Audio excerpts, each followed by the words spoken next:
going to cover cutting granite, and I'm going to show you how to cut an intricate piece of granite. This has a rounded face. I'm going to show you how to polish it out, cut the sink out, and the faucets, and we're going to install this. So let's get started. There are several different ways to mark your granite for cutting. I choose to use a whiteout pen. This marks on it real well. If water gets on it, it doesn't wash it away, and you have a nice line.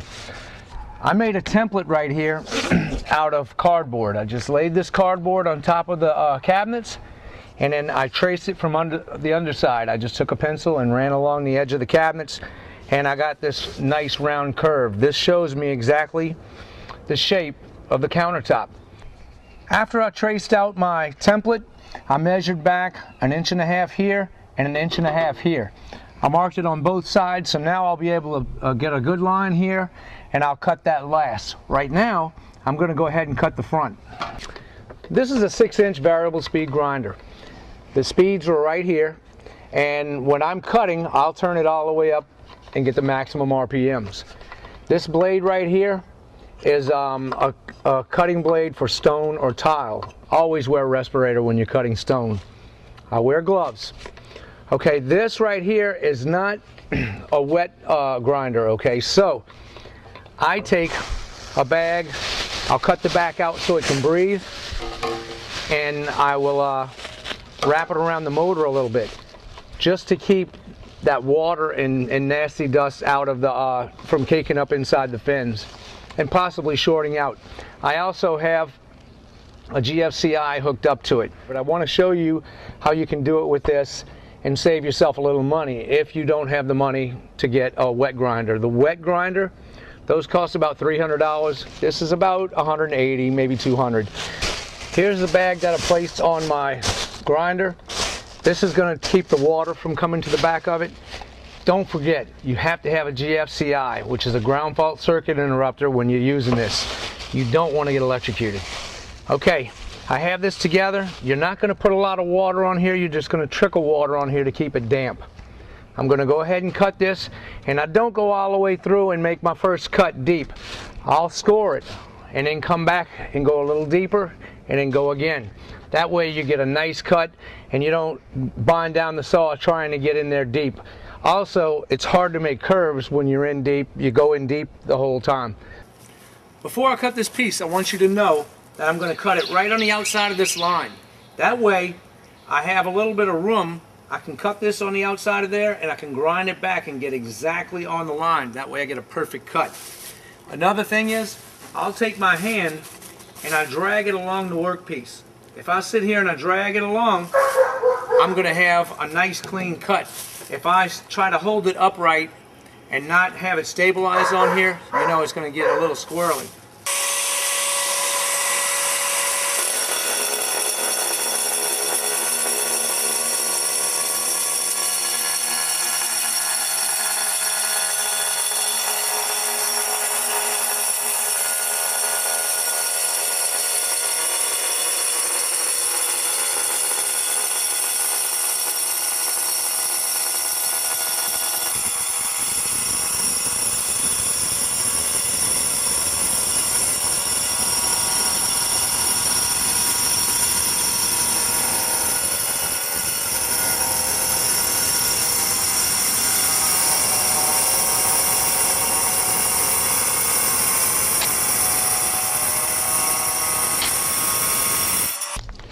Okay, we have this cut. Take a look here.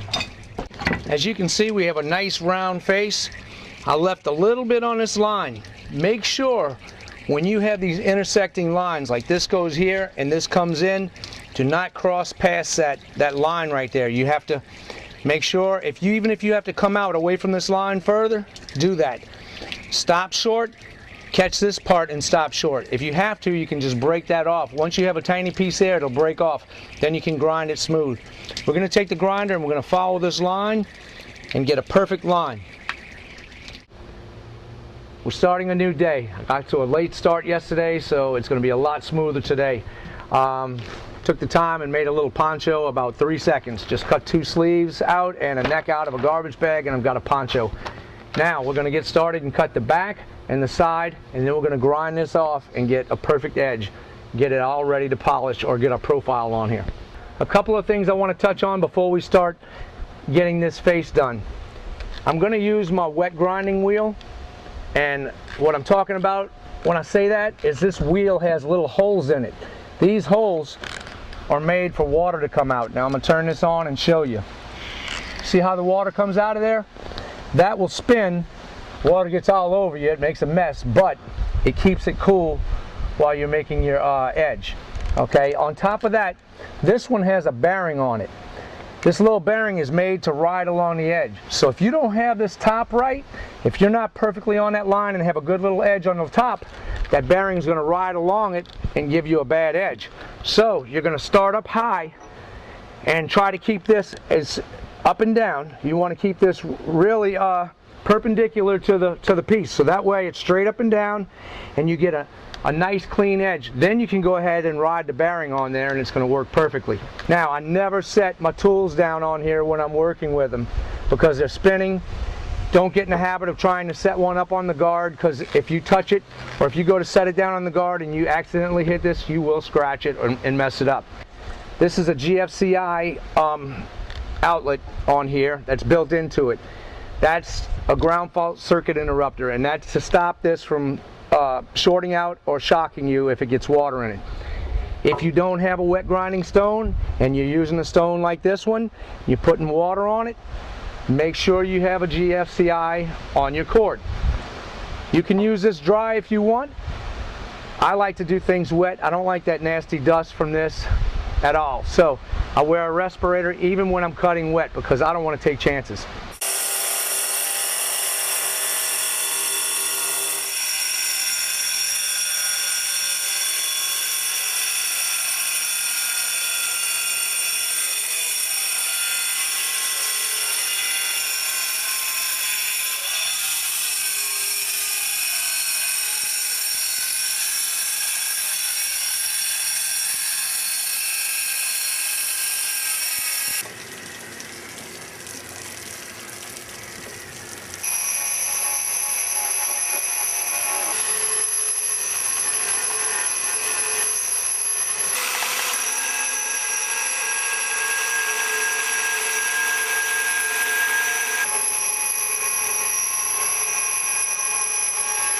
There's other types of grinding wheels that you can get. Well, really, just wheels to shape this face.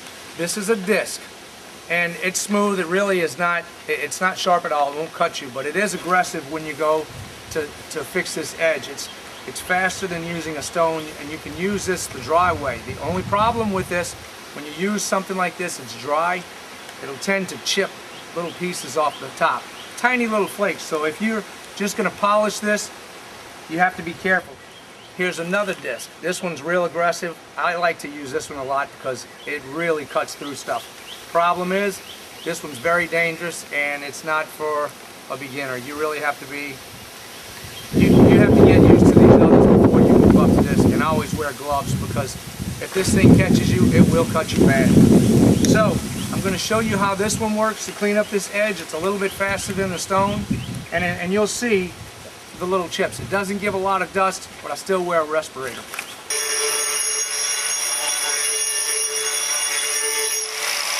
When I ground this down with the stone, I made sure to leave my line just a little bit where I can see it.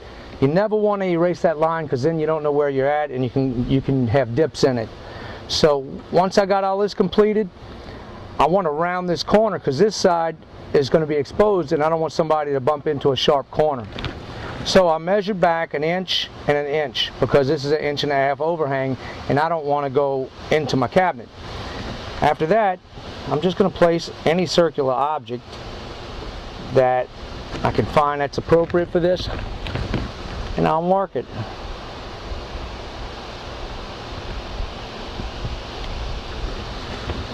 Now I'll just cut this off and grind this, and then it'll be ready to start polishing.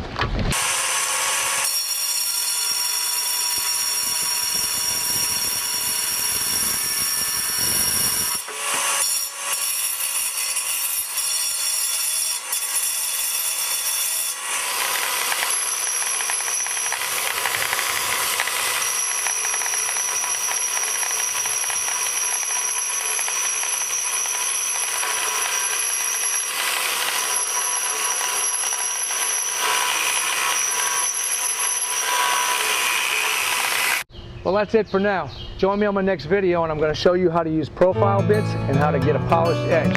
I'll see you later.